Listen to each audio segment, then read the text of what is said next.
ধন্যবাদ। এই ধরনের একটি ঘটনার সংবাদ আমরা প্রাপ্তির সাথে সাথেই টাঙ্গাইল থানা পুলিশের একটি টিম ইন্সপেক্টর ভিক্টর ব্যানার্জির নেতৃত্বে আমাদের নারী পুলিশ সদস্য সহ ঘটনাস্থলে গিয়ে ভিকটিমকে আমরা উদ্ধার করি এবং এই ঘটনার সাথে জড়িত তিনজনকে গ্রেপ্তার করি এবং যে বাসটিতে তারা ছিল এই বাস আমাদের হেফাজতে নেই।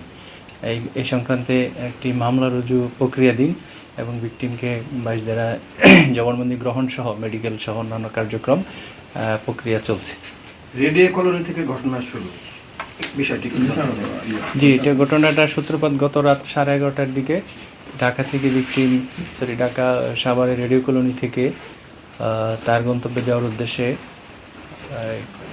সাভার পরিবহনের একটি বাসে চড়ে এই বাস তাকে তার নির্দিষ্ট গন্তব্যে না নামিয়ে বিভিন্ন জায়গায় ঘুরে ফিরে শেষে টাঙ্গাইল থানার এই আমাদের যেখানে ঘটনাস্থল সেখানে যাকে উদ্ধার করলাম করটিয়া বাইপাসে এখানে নিয়ে আসে। পরবর্তীতে আমাদের প্রথমে হাইওয়ে পুলিশ নিকটস্থ কাছাকাছি দূরত্বে ছিল, তারা সংবাদ পায় বা তাদের কাছে সাহায্য চাই ভিকটিম।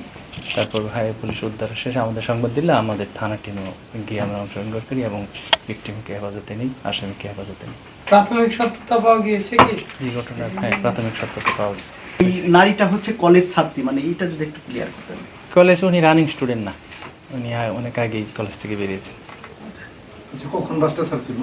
11:30 বলছি। আচ্ছা, অভিযুক্তদের নামে কি ইতিপূর্বে এই ধরনের কোনো ঘটনা আছে কিনা বা এরকম জানতে পারছেন কিনা? এটা যাচাই চলছে, এটা এক বাক্যে বলা যাচ্ছে না।